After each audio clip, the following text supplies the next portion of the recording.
Dans le livre de Nombres, on apprend que les Israélites sont restés 40 ans dans le désert au lieu de 40 jours avant d'atteindre leur terre promise. Ils avaient une énorme promesse, la terre promise où il y a le fruit, le miel qui coule. Et ça leur a pris 40 ans au lieu de 40 jours avant d'y arriver. Et je crois que c'est les mêmes raisons pour lesquelles tu ou plusieurs entrepreneurs prennent énormément de temps avant d'avoir leur premier grand succès. Ils ont ce truc-là en l'intérieur d'eux. Ils savent qu'ils doivent lancer cette entreprise. Ils savent qu'ils sont appelés à avoir un magnifique succès. Mais ça leur prend beaucoup plus de temps que ça ne devrait à cause de ces deux éléments d'après moi. Salut, je m'appelle Eliane Gamy d'entrepreneur à succès.com et sur cette chaîne, je te parle de business, d'affaires, de stratégie, de quelqu'un qui l'a fait, qui est passé par là. Alors, je te parle pas de seulement ce que j'ai lu dans un livre ou que j'ai vu, mais surtout ce que j'ai montré à plus de 300 et quelques entrepreneurs à faire avant de générer des multimillions dans leur entreprise aussi. Lorsque je lis l'histoire des Israélites et que j'étudie par moi-même pour mieux comprendre pourquoi est-ce qu'ils sont restés 40 ans au lieu de 40 jours, d'après moi, il y a vraiment deux éléments. Et ces mêmes éléments nous limitent en tant qu'entrepreneurs. Le premier, c'est la peur. Et la deuxième, c'est les murmures. La peur et les murmures. Et beaucoup d'entrepreneurs, à cause de la peur, mais surtout la peur du rejet, restent captifs, ils restent figés. Ils restent là à écouter des vidéos, à suivre des podcasts, à travailler sur leur papier ou travailler dans leur tête, mais ne pas être en action à cause de la peur du rejet. Et moi aussi, ça m'est arrivé. Aujourd'hui, ça fait plus de 17 ans que je suis entrepreneur à plein temps. Mais pendant très longtemps, je suis restée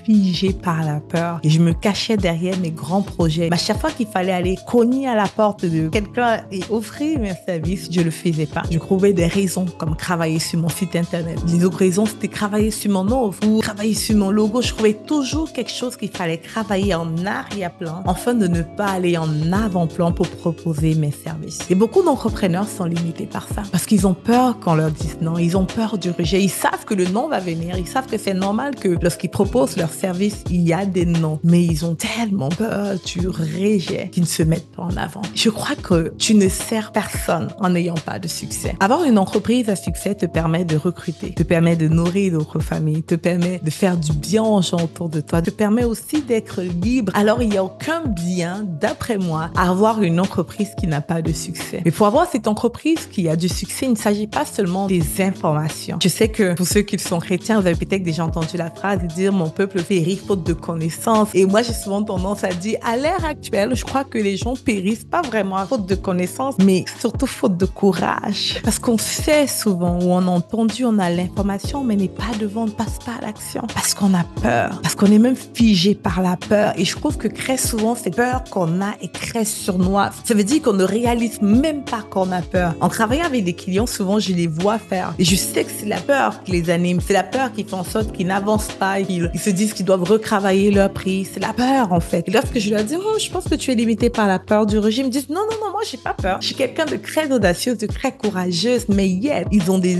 habitudes, des attitudes de quelqu'un qui reste figé par sa peur. Alors, souvent, on ne réalise même pas qu'on est dans la peur. On pense que non, on travaille sur le logo et qu'il faut d'abord que le logo, que le site web ou que peu importe c'est quoi la grosse excuse que tu peux avoir actuellement soit en place avant de se lancer ou avant d'aller ouvrir cette nouvelle porte. Il faut d'abord A, Y, Z en place avant de. Et ça paraît très logique, mais la vérité, c'est que c'est faux. La vérité, c'est que tu n'as pas besoin d'avoir un logo, un site internet ou plein d'autres choses que tu penses qu'il te faut pour réussir. Il te faut juste le courage d'aller proposer tes services et le courage qu'on te dise oui et que tu encaisses et qu'on te dise non et que tu encaisses aussi. Ça va juste se lancer. Pendant un bout de temps dans mon entreprise, je me répétais cette phrase encore et encore. Cette phrase c'est « J'ai peur, mais je le fais quand même ». Parce que j'étais figée, moi, par la peur. Il a fallu que je sois plus bas que terre avant que je me réveille. Je n'ai pas ce qu'il faut, mais je le fais quand même. Lorsque j'ai commencé en ligne, j'avais pas de ring light. C'était juste avec mon téléphone. J'avais même pas les moyens de m'acheter un crépier. J'utilisais mon pot de fleurs comme crépier pour mettre mon téléphone afin qu'il soit en hauteur lorsque j'ai démarré en ligne. Et je me répétais tout le temps, j'ai peur, mais je le fais quand même. Et peu importe les excuses qui me venaient par la tête. Toi, mais Eliane, il te faut A. Je n'ai pas ça, mais je le fais quand même. Et si tu regardes mes réseaux sociaux, tu vas voir qu'il y a énormément de fautes. Beaucoup moins qu'avant. Et je ne prends pas une fierté en le disant, mais c'est juste un fait. Et même lorsque j'envoie des emails, par exemple, il y a énormément moins qu'avant. Et souvent, je me demande comment j'ai fait pour avoir passé à travers l'université puis avoir tous ces diplômes. Parce que je suis nulle en écriture. dur au niveau de la grammaire et l'orthographe. Et ce n'est pas une fierté. Mais je t'en parle ici pour te faire comprendre qu'à l'époque, ça me faisait mal lorsque les gens m'envoyaient Eliane, parce que tel problème, t'as mis telle erreur. Je faisais des erreurs de base. Je recevais tellement de commentaires, des gens qui disaient que j'écris ça mal, je fais ça mal, etc.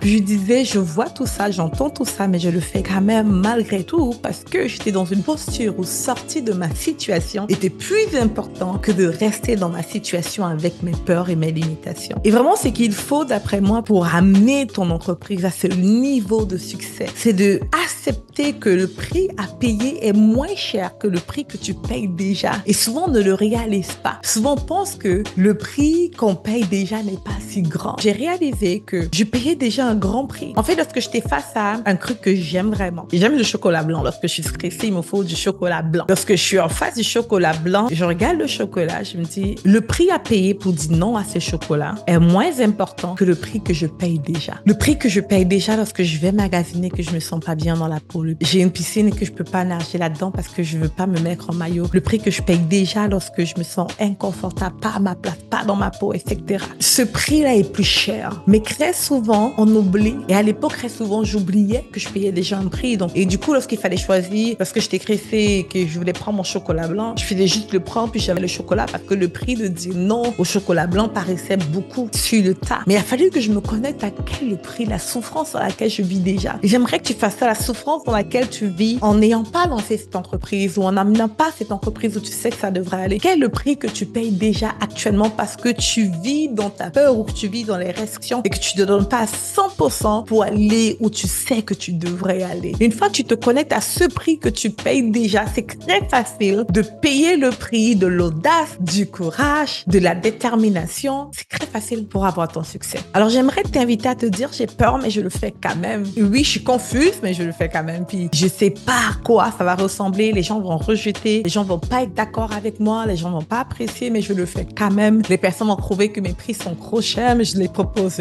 quand même. Comme peu importe c'est quoi, c'est top là, ces pensées qui sont toi et qui te limitent et qui t'empêchent de vraiment aller au fond. Dis-toi, je le fais quand même. Il me faut plus d'informations, mais j'y vais quand même. Et il faut peut-être une formation. J'ai pas les moyens de me payer cette formation, mais j'avance quand même. C'est dire que je n'ai pas ce qu'il faut, je le reconnais, mais j'avance quand même parce que je sais, je suis consciente que rester là coûte plus cher que d'avoir l'audace d'aller vers ce que je veux. Aujourd'hui, j'aimerais vraiment t'inviter à te secouer parce que cette peur-là ne t'amène nulle part. Une fois que moi, j'ai réussi à surmonter mes peurs et que je me suis répété assez de fois, je peur, mais je le fais quand même. Je me suis retrouvée à peine un an, avoir une entreprise qui avait un succès, mais bien au-delà de mes attentes. Et quelques années après, avoir une entreprise qui générait le million de dollars. Puis j'ai reçu des awards comme ces deux-là qui disaient, Eliane a généré le million de dollars dans son entreprise. Puis, waouh, ok, c'est possible. Et je vois beaucoup de personnes faire l'erreur de combattre la peur. Le meilleur moyen de surmonter cette peur, c'est premièrement de l'acknowledge. Ça veut dire de le reconnaître. C'est vrai, peur, tu es là et tu as raison. Je devrais effectivement avoir peur. Je devrais effectivement penser que les gens vont me critiquer. Ou par exemple, disons la peur de la vidéo. Effectivement, je suis pas bonne en vidéo. Les gens vont me trouver bizarre, mais je le fais quand même. En fait, je t'invite à ne pas mettre la peur de côté parce que ça va être trop difficile au début, mais c'est d'avancer avec la peur. Ne pas laisser la peur te limiter. Vois la peur, dis ok, soit tu pars, soit on avance ensemble. J'ai tendance à dire aux personnes que tu es à un pas de ton succès. Chaque fois que je vois quelqu'un, je lui dis tu as un pas de ton succès. Et très souvent, j'ai envie de renchérir en leur disant si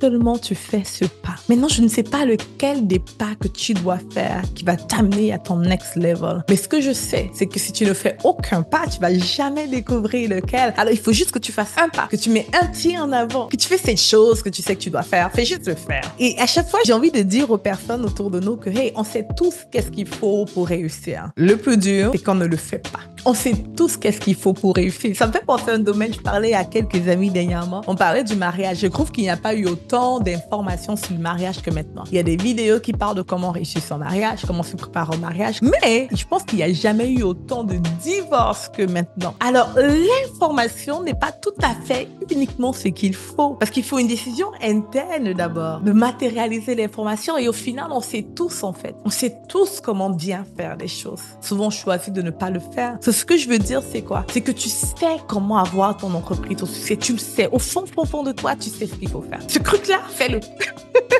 Fais juste le faire. N'attends pas une confirmation, une affirmation, comme fais juste faire. Et laisse-toi échouer. Et en te laissant échouer, tu vas finir par réussir. J'espère que cette vidéo t'a inspiré. J'espère que cette vidéo va te secouer. J'espère surtout que ça va te permettre de surmonter cette peur et d'aller chercher le succès que tu mérites. Ne l'oublie pas, tu es à un pas de ton succès.